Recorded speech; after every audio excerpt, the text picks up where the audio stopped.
Bien, entonces damos inicio a esta actividad.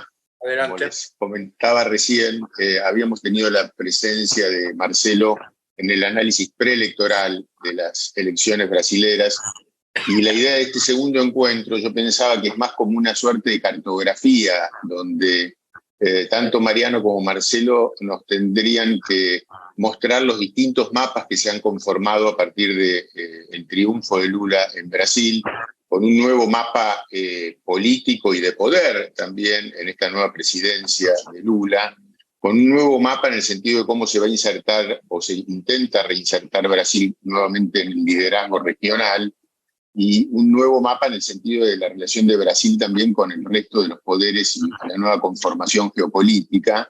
Y por último, el mapa que implica para la Argentina esta elección y los usos o abusos de esa elección en términos de la reconfiguración frente a las elecciones del 23. Así que lo vamos a escuchar primero a Mariano y luego a Marcelo, y después vamos a tener el intercambio habitual. Así que, Mariano, te pido que comiences. Bueno, muchas gracias por invitarme. Voy a tratar de ser breve y pido disculpas que yo a las 8 me tengo que ir, porque la verdad es que pensé que la reunión era a las 6 o 6:30, y entonces, cometí un error. Pido disculpas. Esta reunión es para analizar la consecuencia de la elección de Brasil y su consecuencia, entiendo yo, en la región, en el mundo, en la región y en Argentina. Voy a ser breve porque después quiero escucharlo a Cantelmi, que conoce más que yo este tema. Yo primero creo que hay que destacar que cuando hablamos de Brasil, Brasil es el 50% de Sudamérica. Eso es un dato que hay que tener presente ante nada. Es una relación asimétrica con respecto a todos los demás actores de la región, y en especial tiene una asimetría que históricamente fue variando con la Argentina, porque la Argentina era el 50% de la región hace 100 años, fue el 35% a mediados de, más o menos en la época de Perón o de Frondizi aproximadamente, y hoy debe ser el 15 o el 17%. Es decir, la Argentina se ha encogido sobre sí misma, y Brasil se ha expandido de una manera muy importante.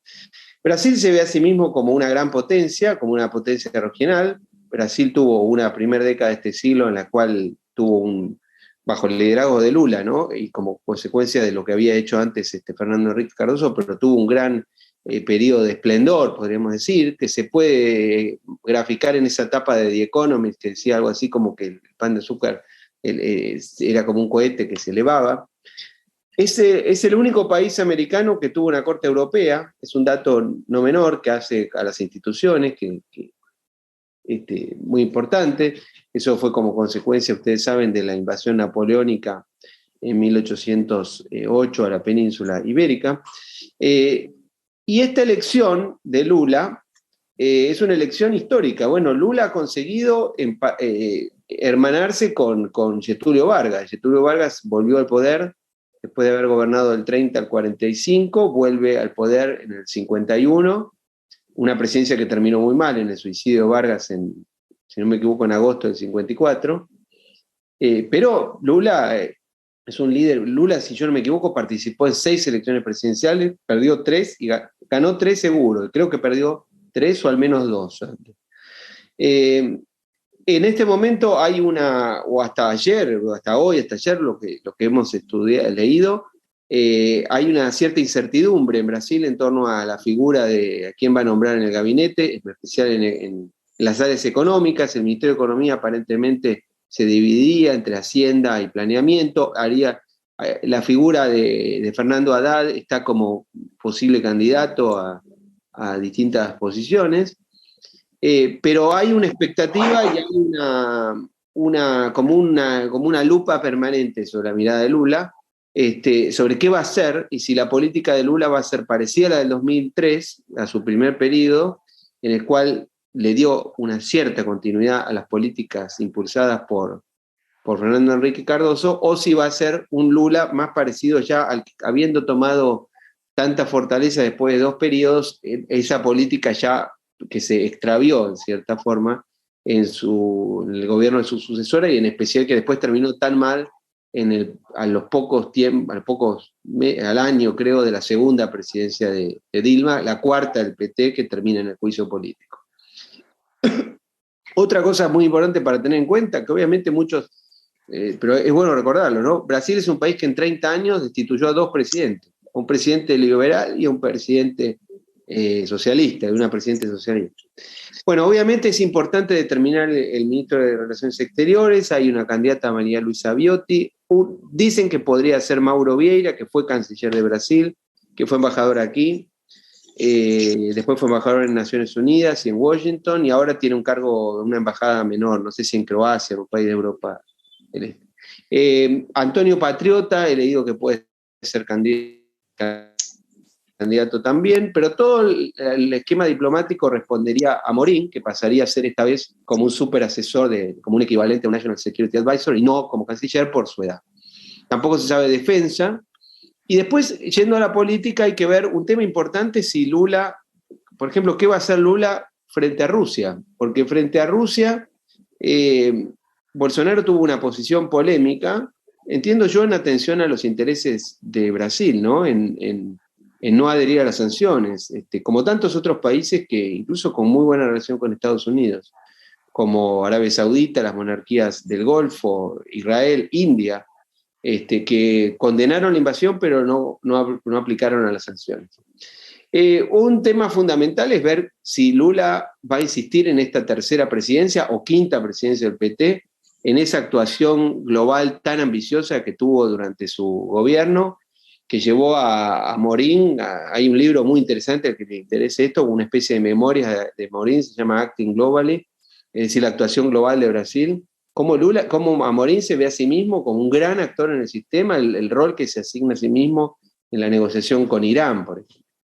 Y la otra duda es si Lula va a insistir en la promoción de los intereses del Foro de San Pablo, que él y Castro fundaron hace 32 años, en 1990, y que al principio no insistió tanto, pero que después terminó siendo un aval, también hay que decirlo, ¿no? Es un hombre que, a mi juicio, yo tengo una visión de gran admiración por un lado, pero no puedo dejar de criticarlo por otro. Lula ha sido un fomento de las dictaduras estas que persisten al día de hoy, las ha protegido una tras otra.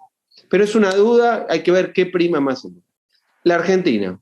Bueno, la Argentina, mi sensación es que la Argentina ha estado 3 años esperando el retorno de Lula, el gobierno argentino, mejor dicho. El gobierno de Alberto Fernández congeló la relación bilateral a nivel de jefes de Estado. Yo creo que por una política exterior, que yo alguna vez escribí algo, una política exterior yo entiendo pre-westphaliana, porque es una política exterior que apunta a satisfacer la ideología y no el interés nacional, y haciendo una comparación, si se puede establecer, entre el rol que ocupaba la religión antes del sistema de Westfalia a la ideología hoy, y me da la sensación de que en el caso de Brasil ha sido muy evidente esto en esa negativa a reunirse con Bolsonaro. Por supuesto que Bolsonaro también ha cometido una cantidad de errores importantes en la relación.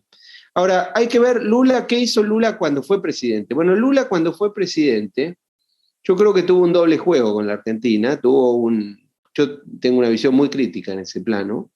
Yo creo que Lula lo usó a Chávez y a Kirchner para organizar Mar del Plata y después negoció con Bush por detrás. Actuó como actúa una potencia que se siente mayor que la otra, pero la verdad es que yo como argentino tengo una opinión muy crítica de esa situación. Creo que se perdió una oportunidad enorme porque era un momento que los países de Sudamérica tenían un gran ciclo a favor como consecuencia del crecimiento de China, etcétera. Era una oportunidad para negociar en conjunto con Estados Unidos y se perdió en un festival de una especie de izquierda boba. Y yo creo que Lula es muy responsable de eso.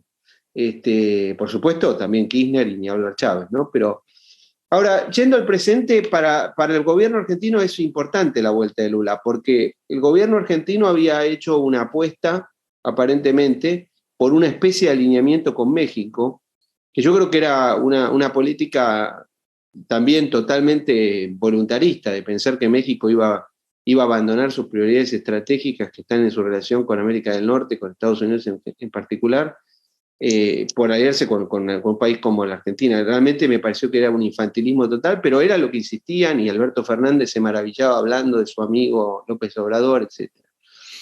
Yo creo que eso ha hecho que ahora, por ejemplo, en el último episodio en el BID, el gobierno argentino, bueno, terminó jugando con Brasil. Lula creo que hábilmente se apoderó de la candidatura de Goldfarb, creo que ahí actuó muy bien para el interés nacional brasileño.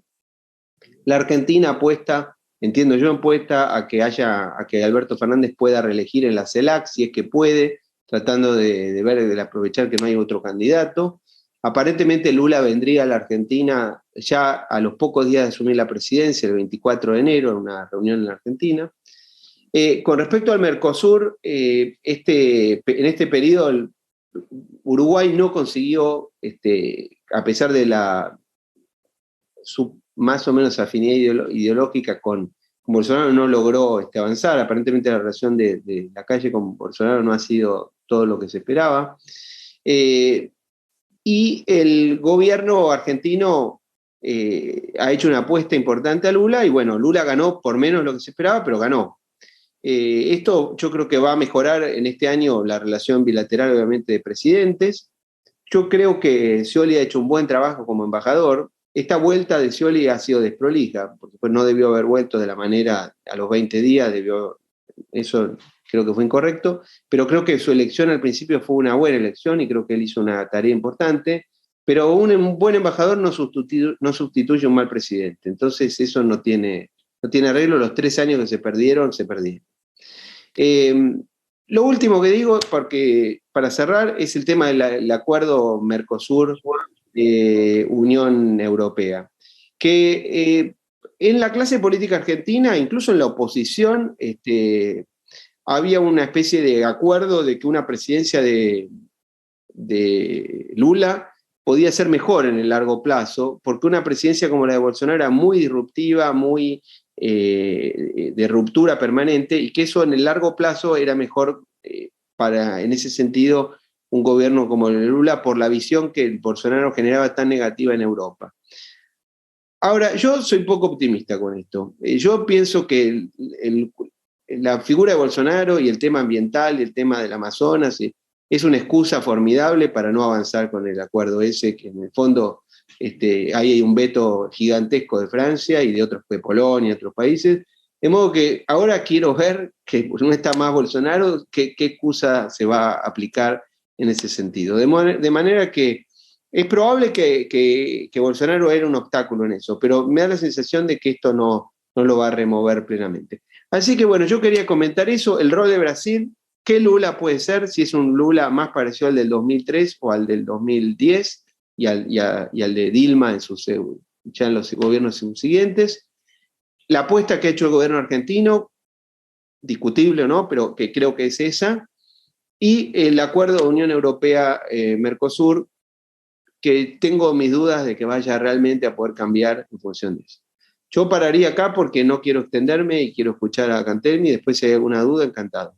Muchas gracias por invitarme una vez más. Te escuchamos, Marcelo. Bueno, hola, ¿qué tal? Saludos a todos. Interesante intervención. Coincido con que Scioli hizo una buena embajada. La está haciendo ahora también, dentro de todo. Me consta. Por cierto contacto que tuve con él en Brasilia.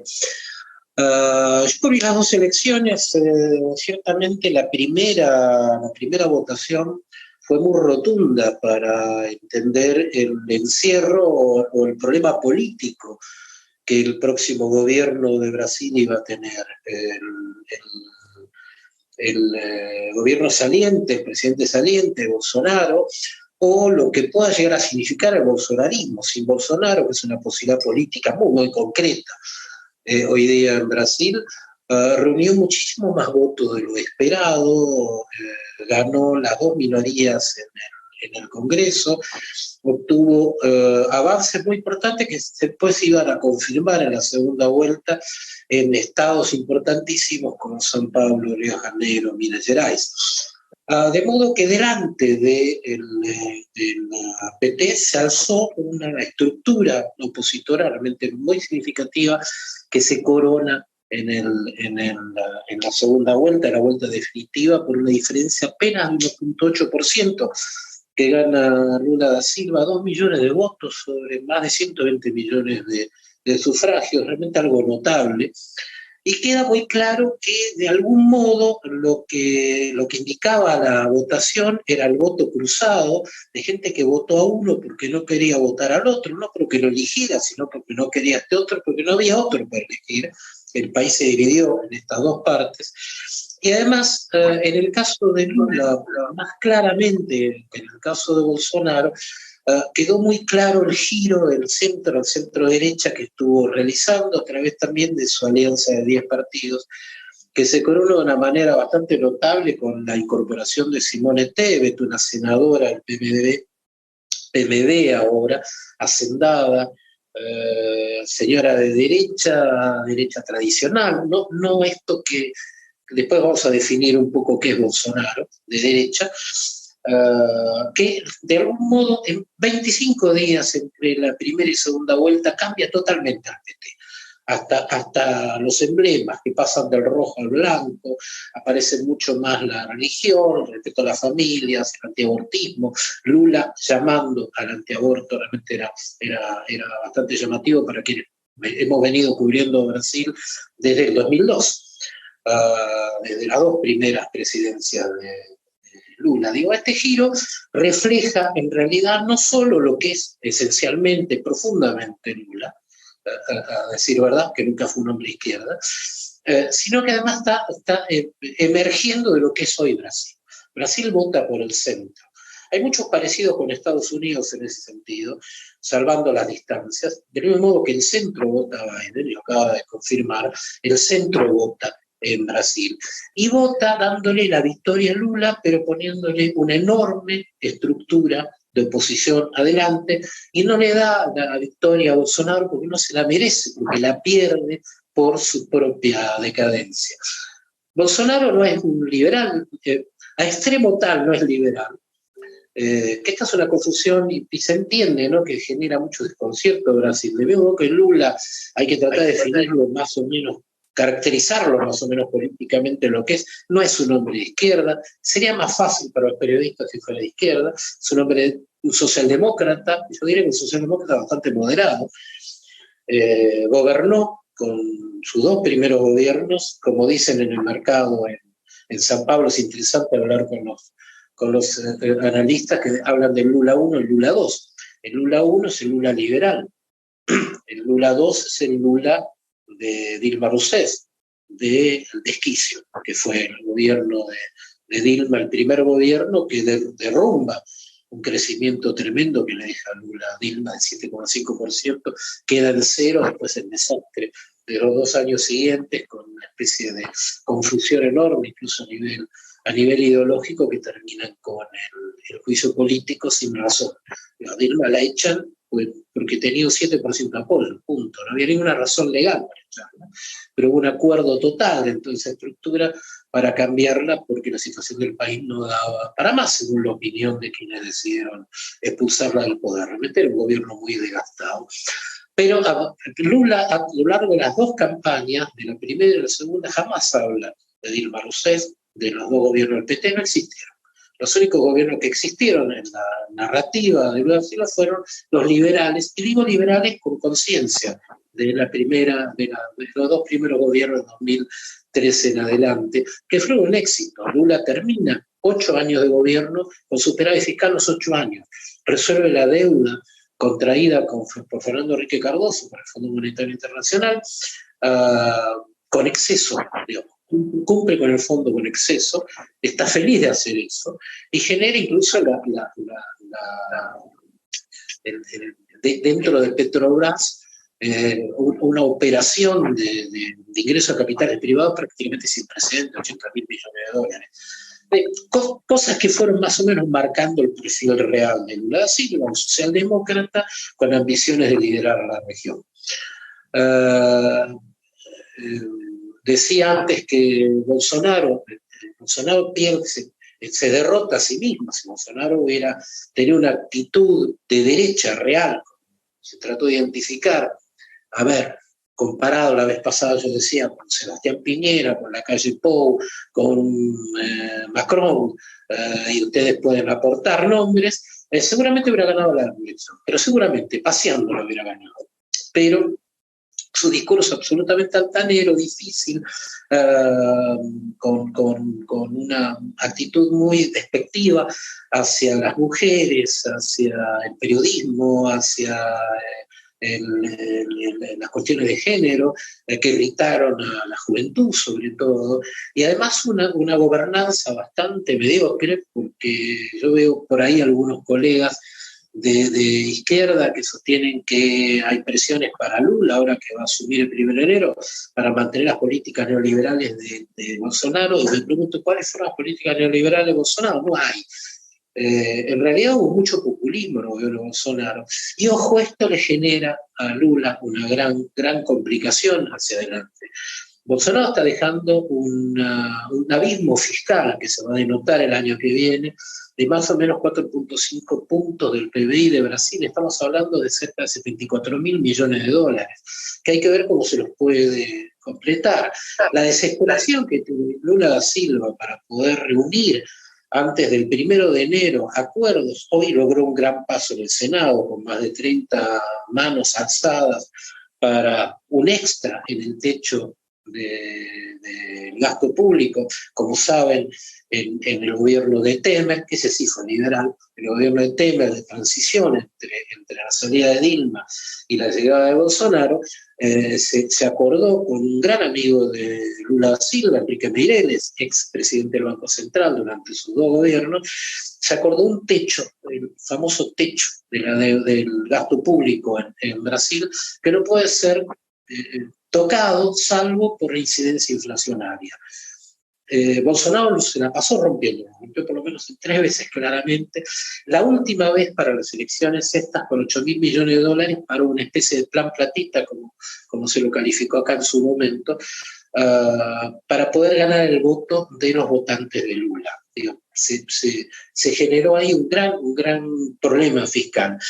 El tema es que estos planes de asistencia, el Auxilio Brasil en el caso de Bolsonaro, o el Bolsa Familia en el caso de Lula, tenían límites en adelante que para Lula son un gran conflicto. Lula quiere tener una estructura de fondo suficientemente clara para poder brindar una asistencia de $120 a 20 millones de familias a lo largo del año que viene y más allá del año que viene, y otros aditamentos que han aparecido que más o menos importarían cerca de 38.000 millones de dólares, que es un poco lo que está pidiendo Lula en este momento. Es una barbaridad esa cifra, cuando el propio Meireles hablaba de 20.000 millones. Para poder lograr este tipo de apoyo, Lula está haciendo todo tipo de negociaciones dentro del Congreso, donde tiene una minoría realmente muy delicada. Tiene que negociar con fuerzas liberales, de centro derecha, más bien de derecha dura, como la misma Simone Tebet, el ex-PFL, todo el centrado, que son gente que tiene una cierta disposición a negociar a cambio necesariamente de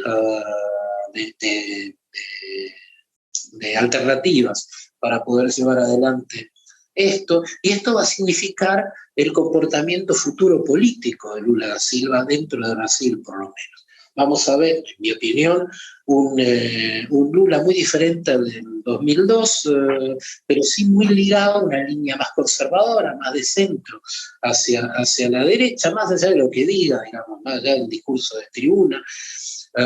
Necesariamente porque tiene que conformar todos estos socios que va a tener que ir sumando para poder sostenerse en adelante.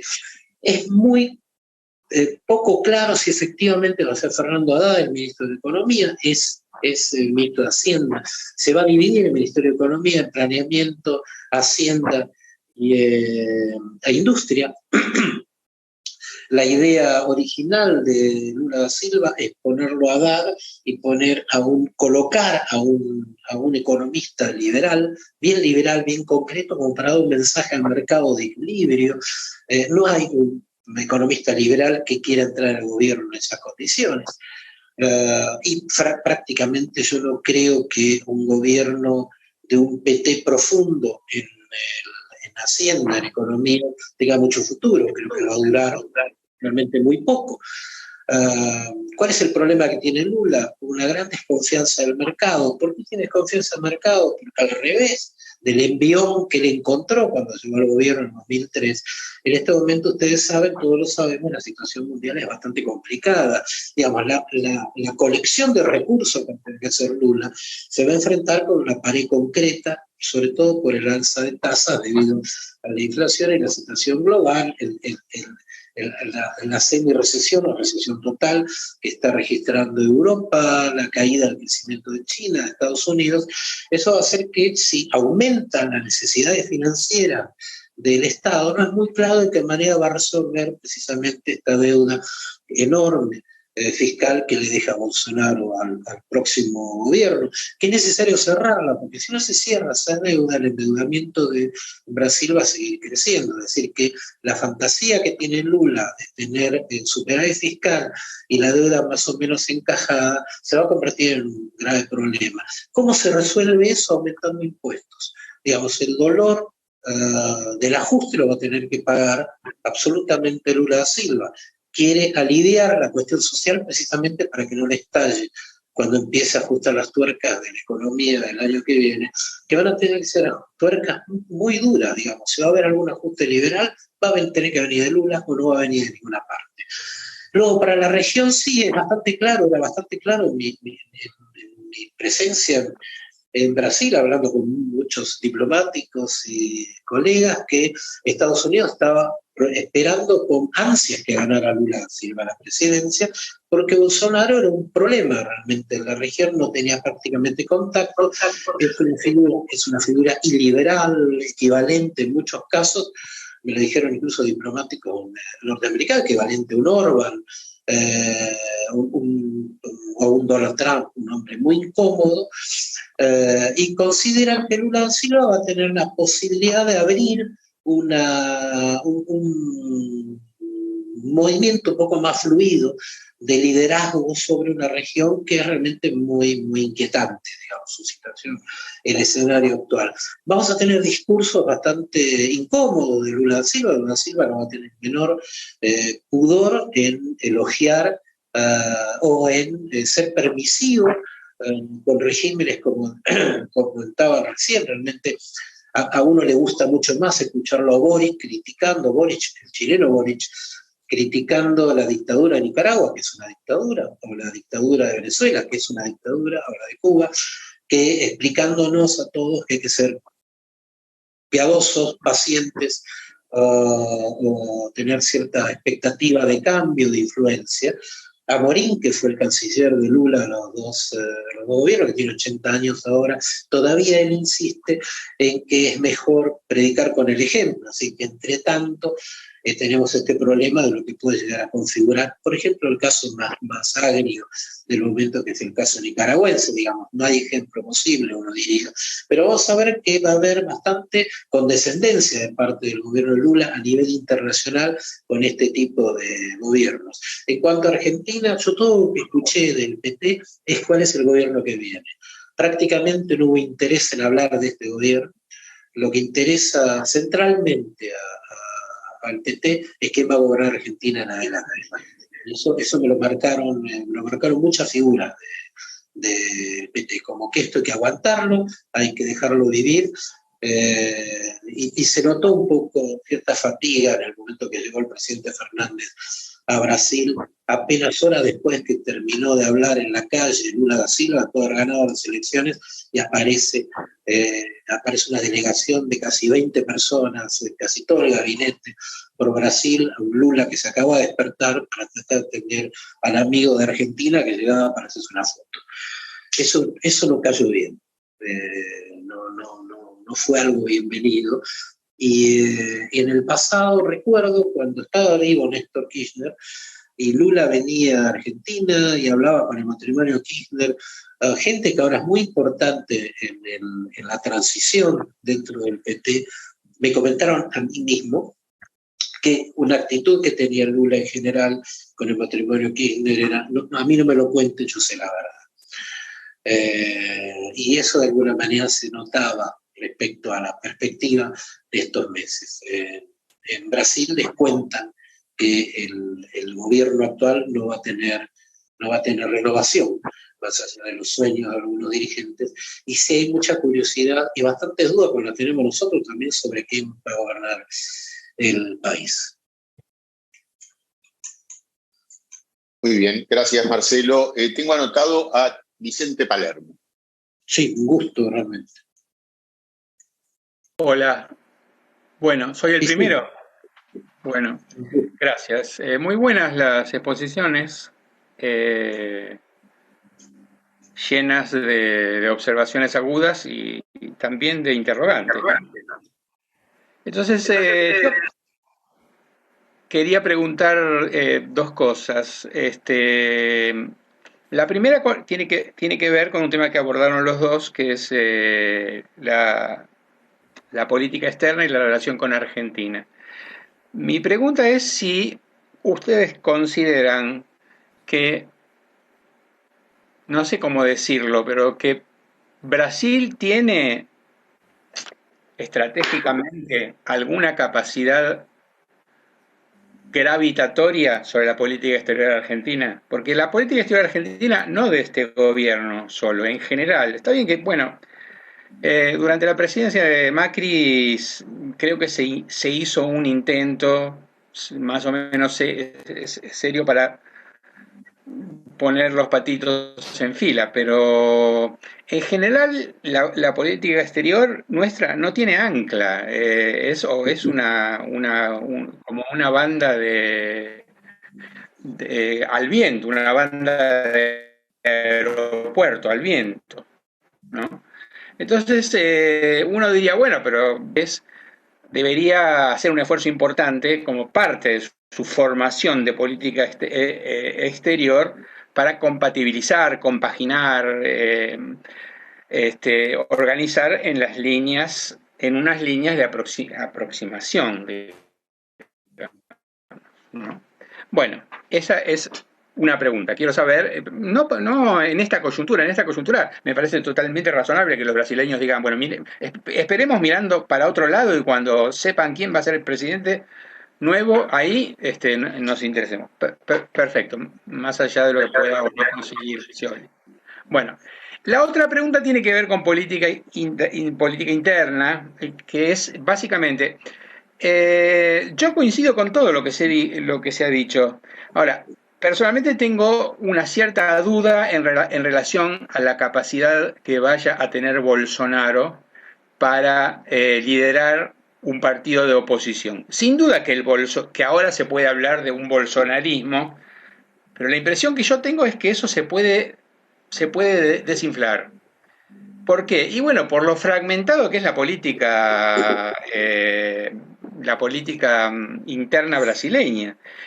Y por la falta de capacidad de liderazgo que sospecho tiene Bolsonaro. En esto me puedo estar equivocando de medio a medio, pero a mí me parece que esas fuerzas heterogéneas, donde hay por un lado un cúmulo de intereses locales o estaduales, mezclado con antimulticulturalismo de diverso tipo y todo lo demás, me parece que es demasiado difícil para Bolsonaro.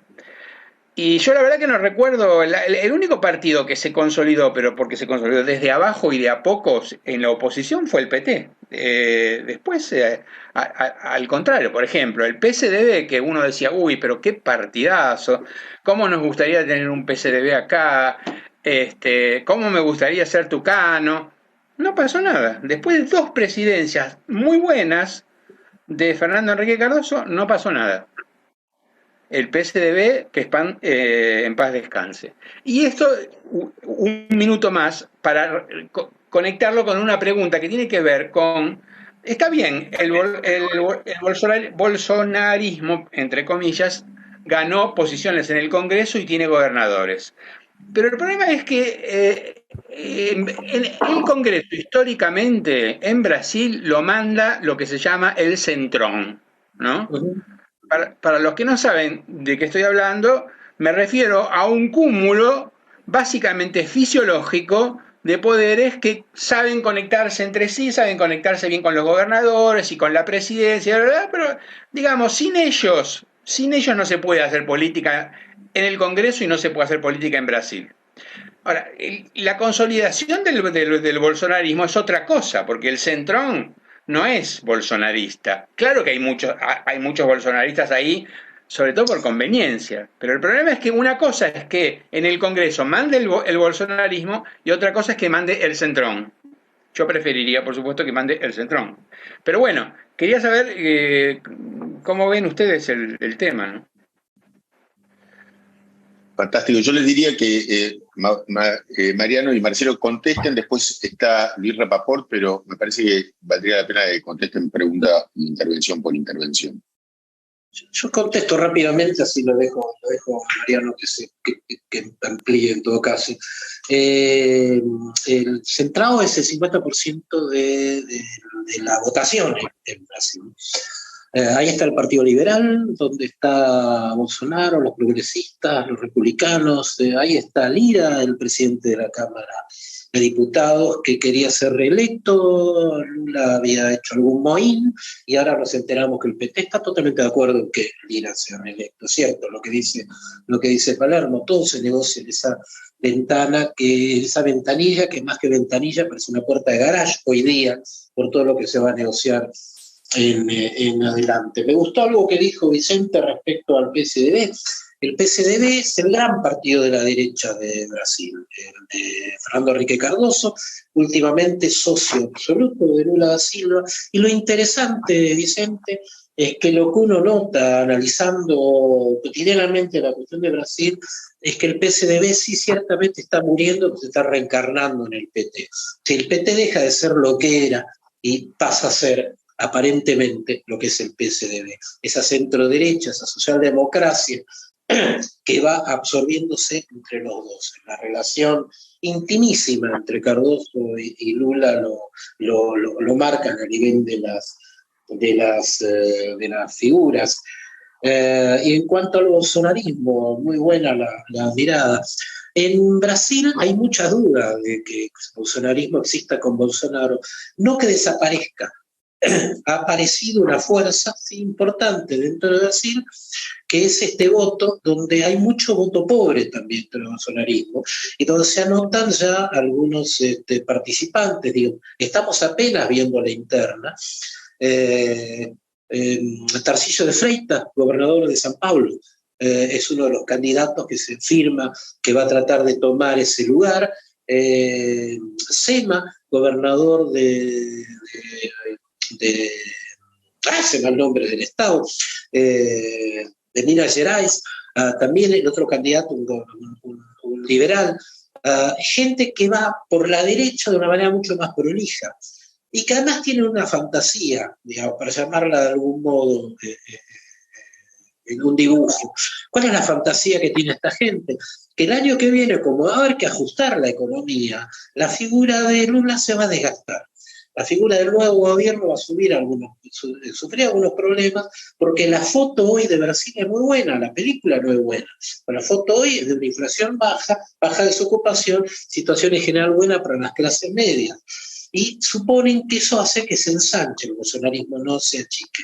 Es una fantasía, yo tengo dudas respecto a esto, porque Lula, con lo que está haciendo respecto a la cuestión social, es precisamente tratar de arrebatar parte de la base, por lo menos la más prole que tiene el bolsonarismo, que es muy grande. A mí me sorprendió mucho ir a algunas ciudades de enorme pobreza, alrededor de Brasilia o de San Pablo, y encontrarme con una enormidad de camisetas amarillas de Bolsonaro. Gente que lo vivaba al mito a Bolsonaro con los templos evangélicos, ¿no?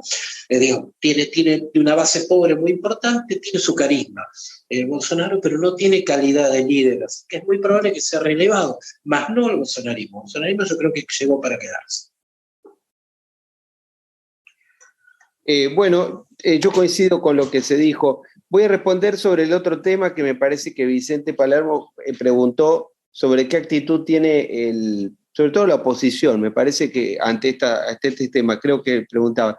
Bueno, yo lo que les puedo contar es que en Juntos por el Cambio hay un grupo de varias fundaciones que asesoran a candidatos y a los grupos con aspiración a ganar la elección el año que viene. Hay un grupo numeroso en el PRO, en el que yo participo, hay otro grupo en el radicalismo, que en general son diplomáticos de carrera.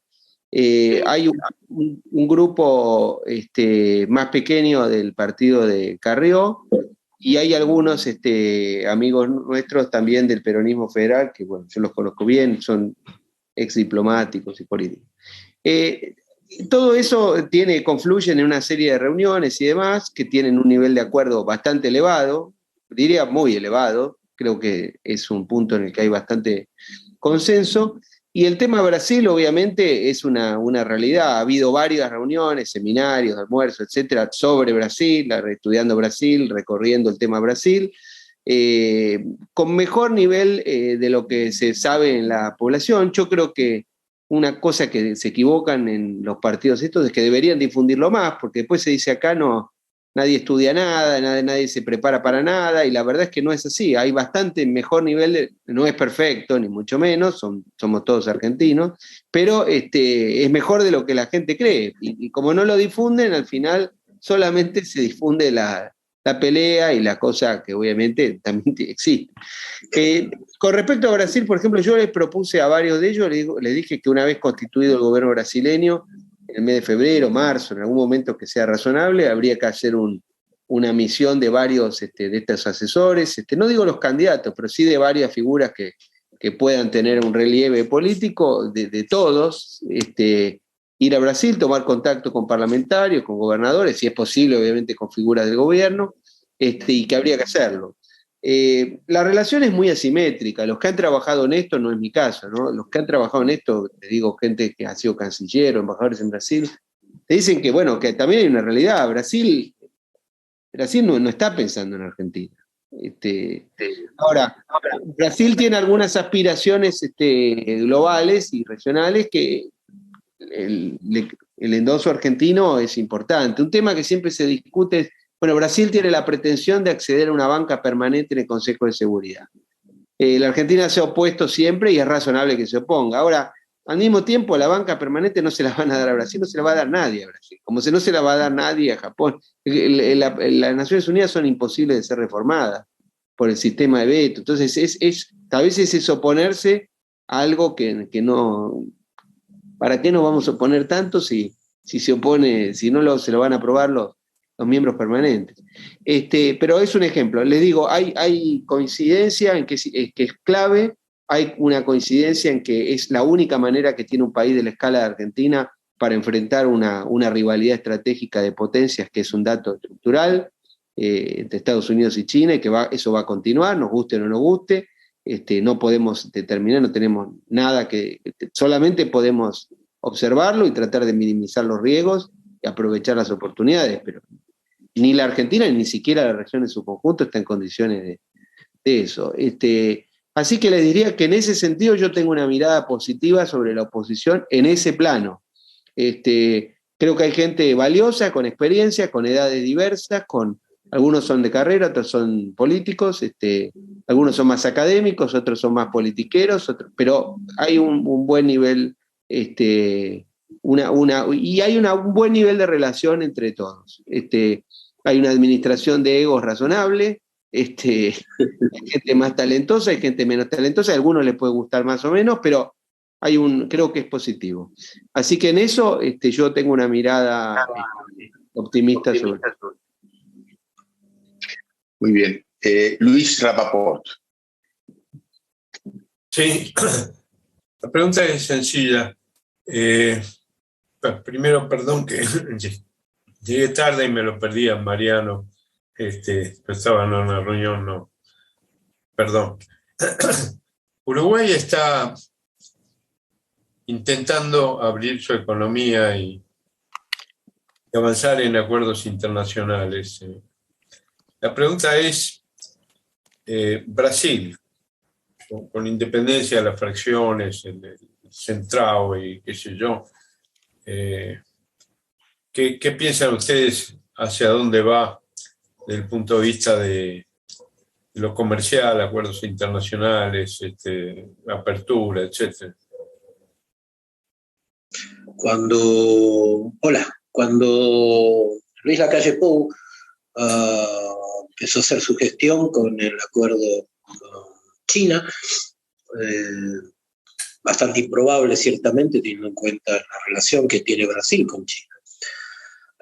Pero lo que importaba era la idea de Lacalle Pou, una idea interesante en el sentido de tener una situación abierta en un espacio que es absolutamente cerrado. Entre Brasil y Argentina son las dos economías más cerradas de la región, si no me equivoco. Incluso Brasil, usemos cifras así escandalosas, tiene creo que 4,5 millones de empresas, de las cuales solamente 20.000 negocian con el exterior. Es bastante preocupante. En gran medida nosotros somos muy retrasados en relación a la apertura. Pero bueno, Lula da Silva se fue a la casa de Fernando Henrique Cardoso, tomaron un café los dos y sacaron una declaración crítica de esto que planteaba Lacalle Pou, en contra de la apertura del Mercosur, este tipo de planteamientos. ¿Y por qué? Porque son los dos desarrollistas. Y el desarrollismo en Brasil es muy proteccionista. Brasil sigue siendo intensamente proteccionista. El propio Bolsonaro dijo que a lo largo de casi 30 años de legislador votó siempre en contra de medidas de reforma del mercado. Siempre votó a favor del cierre, salvo hace poco cuando un día amaneció liberal, según él, según le dijo a la revista Bella. Es decir, que hay un problema ahí.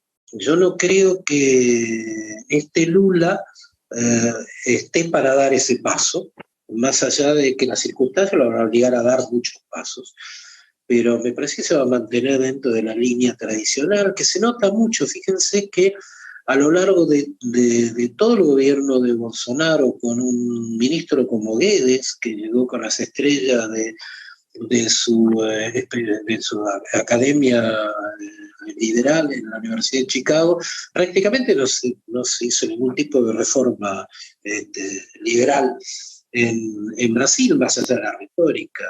Guedes se terminó adaptando a las circunstancias, que las circunstancias del centrado, como se señaló recién.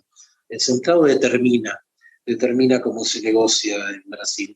Así que eso no va a suceder. Lo que sí es interesante, y habría que señalarlo, es que cuando Lula gana las elecciones, se va inmediatamente a Egipto a la reunión sobre medio ambiente, esta cumbre importante.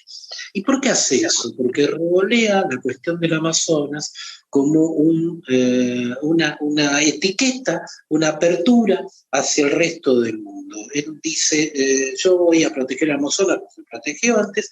Eso es interesante a nivel de liderazgo y a nivel de electorado en Europa. El Amazonas no figuró en ningún momento en las elecciones, ni hablaba del Amazonas dentro del Brasil, pero uno leía The Economist o leía el New York Times o leía cualquier publicación financiera internacional y el Amazonas estaba arriba de todo. Y después venía todo lo demás.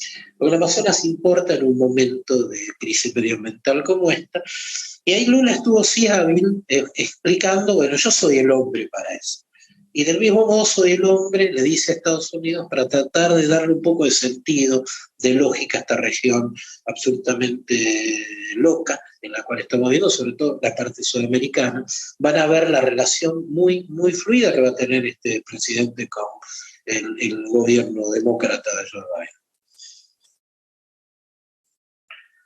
Biden. Yo creo que cuando vos consultaste, Luis Rapoport, ¿vos preguntaste algo de Paraguay o yo escuché mal? No, Uruguay. Ah, de Uruguay. De Uruguay, no, está bien. No, porque para un dato de Paraguay que entiendo que tiene alguna importancia, que es un elemento que yo obviamente no conozco en profundidad, conozco el título nada más, pero por amigos paraguayos lo tengo presente. Paraguay y Brasil van a revisar el año que viene el Itaipú, el contrato de Itaipú, que para Paraguay es un tema muy importante. Paraguay además va a cambiar el gobierno, ahora, creo que ahora es la interna colorada, ahora a fin de año, y las elecciones son, creo que en marzo, en abril. Bueno, ese es un tema importante para ellos, pero solamente puedo dar el título. Con respecto a a Uruguay, yo por trascendidos de gente que ha hablado directamente con él, tengo la información de que Luis Lacalle Pou estaba molesto con Bolsonaro. Pero esto es una cosa que me han dicho gente que habló con él, y que la relación era complicada, que era más complicada de la que esperaban. Pero bueno, los datos son así, es un bloque armado con 4 países, que hay un gran país, hay una potencia media que se ha achicado sobre sí misma, que somos nosotros, y hay 2 países chicos. Los países chicos se benefician más del comercio abierto, por regla, es una regla general, no es una regla invariable, pero es una realidad. Y eso es así, y hay que encontrar un método para compatibilizar. El Mercosur no es ni bueno ni malo, el Mercosur es lo que sus miembros hagan de él. El problema es que yo creo que una política muy negativa que ha hecho este gobierno y otros gobiernos argentinos anteriores es que han insistido con esta idea de crear organismos por todos lados a la medida de los intereses de cada época. Entonces uno crean el UNASUR, la CELAC, el PROSUR, viene uno de derecha y dice queremos otro, viene uno de izquierda, creemos... Y lo único que han conseguido es deteriorar el Mercosur y la OEA en otro... Entonces, eso es muy malo, crear organismos por crearlos, porque además una vez que se crean, ustedes saben que no se cierra nunca más un organismo, porque le da de comer a un montón de gente, es un lindo lugar para pasarla bien, para tener viáticos en dólares, entonces no hay ningún incentivo a cerrarlo. Entonces, una vez que se crean, es terrible, es muy, muy problemático. Y es un error en el que han incurrido los gobiernos todos, no solo los de un signo, sino los demás. Gracias. Julio Dreisen. Muy bueno. Sí. ¿Qué tal? Bueno, gracias por las presentaciones. Tengo 2 preguntas. La primera es muy breve. Más allá del papel lamentable y vergonzante que tuvo nuestro presidente cuando ganó Lula, yo me pregunto, porque todavía no estoy seguro, no lo entiendo, si hay espacio para que Brasil le dé aire al frente de todos en el proceso electoral del año que viene. O sea, ¿cómo está el mood, el clima en Brasil al respecto? Esta es la primera pregunta. Y la segunda tiene que ver con una cosa que mencionó Marcelo del proceso electoral. Lula armó yo lo que no entiendo es, Lula armó una coalición para la segunda vuelta impresionante. O sea, incorporó a Tebet, que tenía 4% del electorado, incorporó a Ciro, que tenía 3% del electorado. ¿No le llama la atención que 4 más 3 me da 7 y él consiguió subir solamente 2 puntos? Quiere decir que hay 5 más otros independientes que no son de estos 2 partidos que se le escaparon.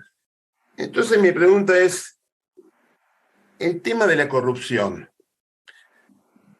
¿no será que pega mucho en algunos sectores de Brasil, sobre todo los que no son del PT y que son independientes, que justamente se quería atrapar en esta segunda vuelta y no se los pudo atrapar porque este tema estuvo siempre presente? Porque, digamos, Lula, mucha gente, yo estuve en Brasil hace relativamente poco, y bueno, hay mucha gente que dice que está manchado por el tema de la corrupción, porque el tema del juicio fue una cuestión formal, no es que demostró que él no era culpable, fue una cuestión formal, se suspendió el juicio, ¿no?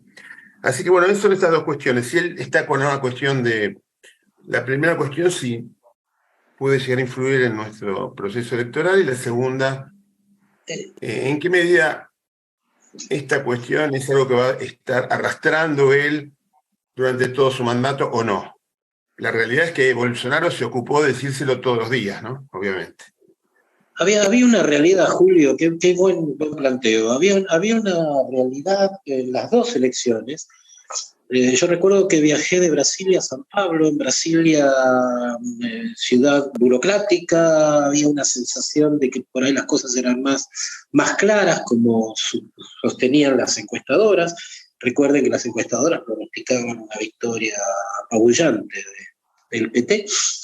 Y cuando llegué a San Pablo, hablando con la gente, no con los analistas, con la gente, yo empecé a tener la impresión de que no era tan claramente por algo que acaba de comentar.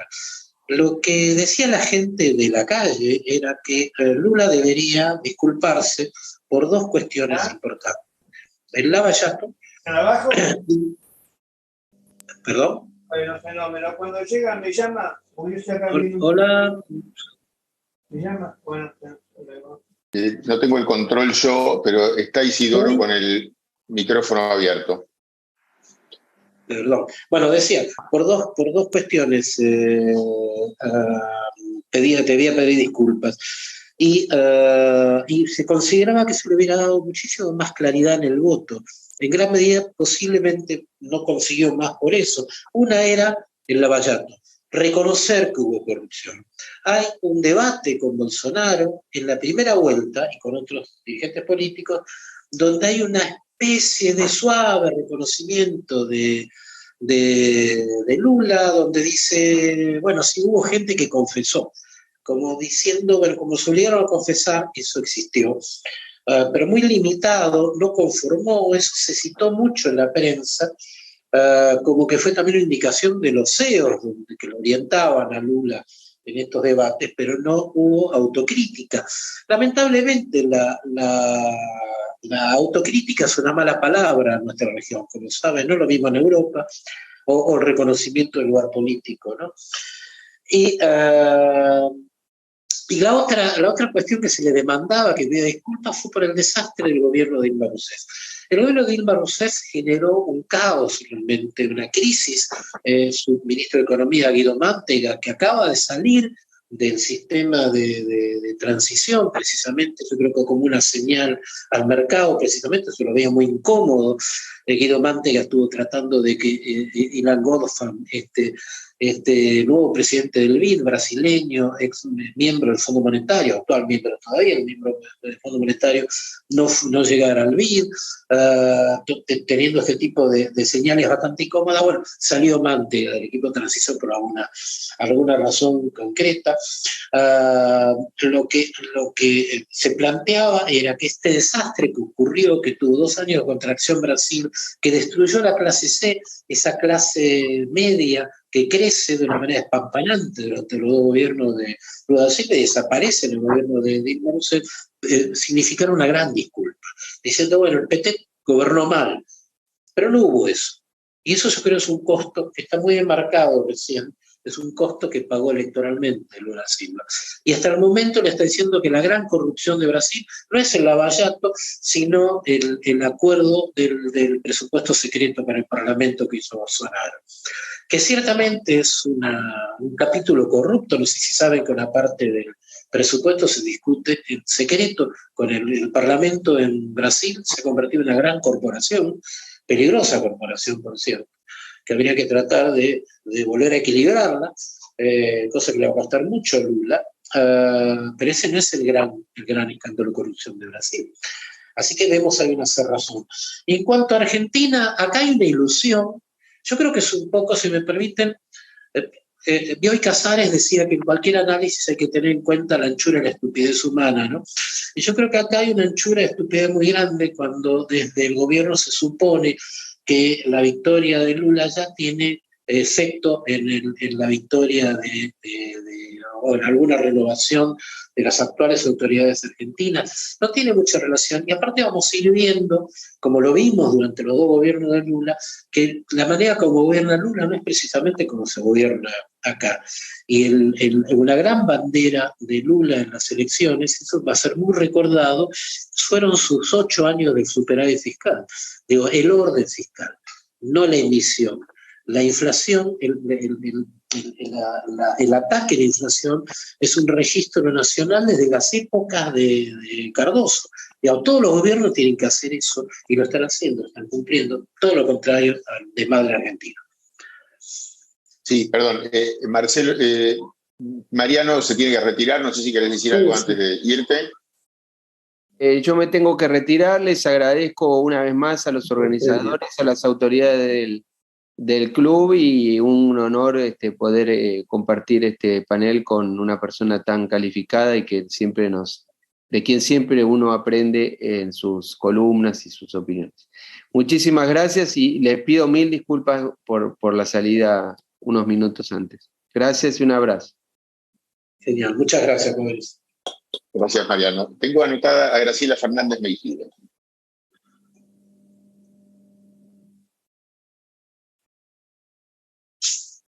¿Vas a seguir, Graciela? No. Perdón, no te, Ahí está. no te entendí, entre el aplauso no te entendí. Sí, dos cosas. Un comentario ¿cómo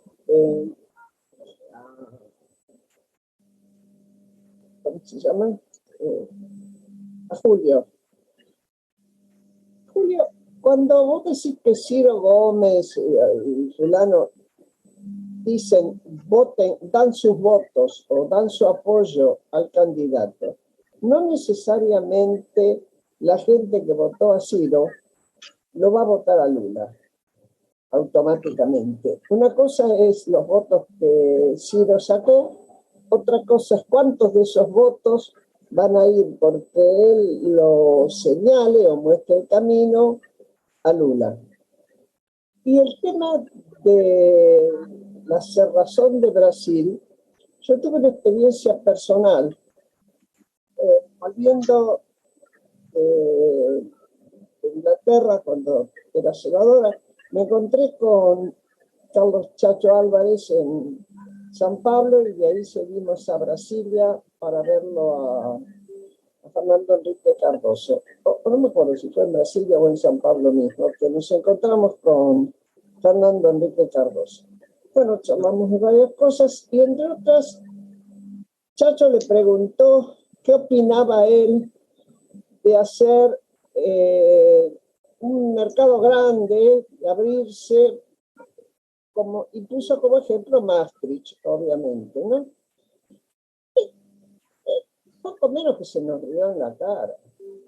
Dijo, no, dice, Maastricht es muy grande, es demasiado.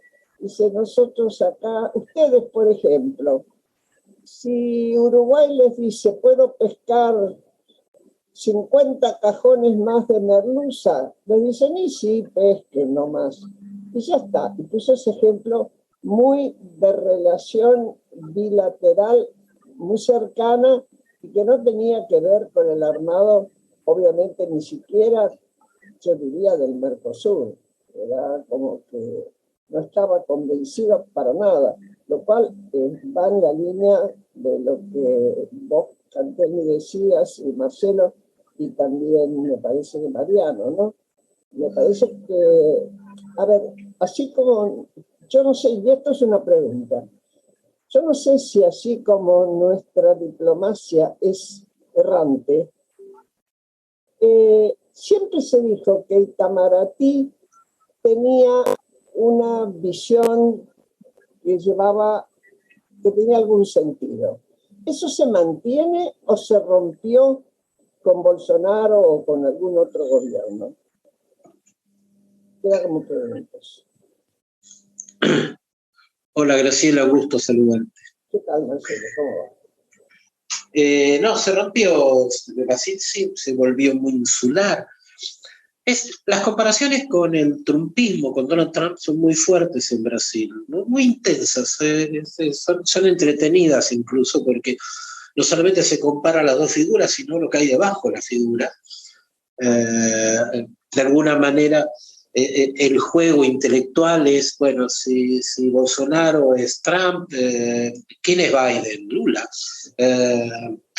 Y este juego se escucha en varios lados, y hacia abajo también, ¿no? Sobre quiénes son las figuras en adelante. Yo creo que lo comenté la vez pasada, Estados Unidos no tiene embajador en Brasil, no tuvo embajador con Bolsonaro, lo va a tener ahora. ¿Esto por qué? Porque aunque Lula posiblemente sea una figura complicada, en algunas cuestiones que veremos, sobre todo por el tema de un tema muy serio que es la cuestión de derechos humanos, la idea concreta de derechos humanos en la región, en un momento además que tenemos un gran problema de derechos humanos en la región, y que no está discutido con claridad para un gobierno como Estados Unidos, que está tratando de mostrarse en la cabecera de la mesa de la moral democrática. Y necesita hacerlo porque tiene un gran problema interno Biden en Estados Unidos. Lula posiblemente en esto no cierre del todo, va a haber algunas críticas muy fuertes porque vamos a verlo muy contenido. El discurso de Brasil va a ser muy contenido, en cuanto a Nicaragua no va a tener la dureza de Boric. Chile. En cuanto a Cuba, esta Cuba realmente que persigue a la gente porque quieren resolver un problema económico muy serio, o el caso de Nicaragua, que es una dictadura clásica, ¿no? Es el Paraguay de Stroessner en Nicaragua. Pero no lo va a decir de esta manera. Lo que sí Brasil lo va a hacer va a retomar sí el lugar de liderazgo en la región, eso es indudable, tiene con qué hacerlo, tiene tamaño económico, tiene historia, va a tener una relación muy fluida con el mundo. Esto lo marca insistentemente Lula. Brasil vuelve a ese lugar, Brasil quiere sentarse en la mesa grande. Lo del Consejo de Seguridad es una fantasía, yo estoy de acuerdo con Mariano en ese sentido, eso no va a pasar nunca, pero sí, Brasil va a ser un país que va a ser consultado por Estados Unidos respecto a la región y respecto a la OEA, respecto al voto. Y va a tener influencia concreta sobre comportamientos de las cancillerías en la región. Esto es indudable, sobre todo en Argentina, en el caso de Argentina. Pero yo reitero lo que dije antes, a mí me llamó mucho la atención que cuando yo preguntaba sobre este gobierno, decían lo siguiente. Y ciertamente yo creo que la estrategia y creo que lo vamos a ver el año que viene, con la gente que va a ir y venir de Brasil, lo vamos a ver el año que viene respecto a qué planes tiene Lula o el próximo gobierno de Brasil respecto a la Argentina futura.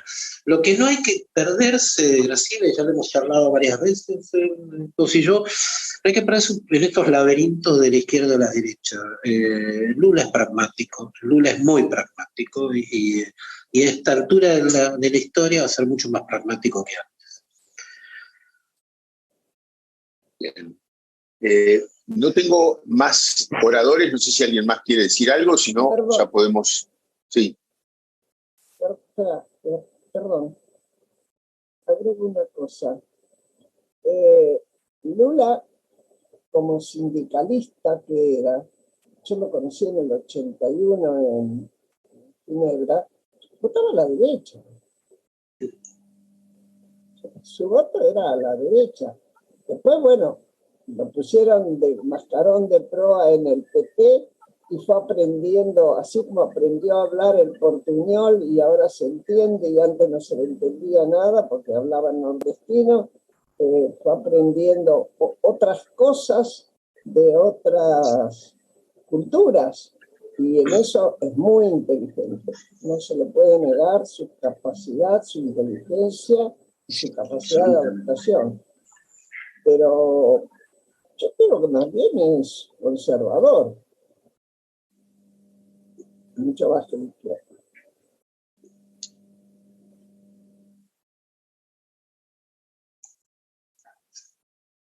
Bien. ¿Alguien más tiene alguna pregunta, comentario? Entonces, si no hay nadie más, nuevamente, Marcelo, mil gracias por tu generosidad y entrega para estos encuentros y nos despedimos, la última actividad virtual del año, así que nos encontraremos discutiendo otras cuestiones, tal vez Marcelo el año que viene.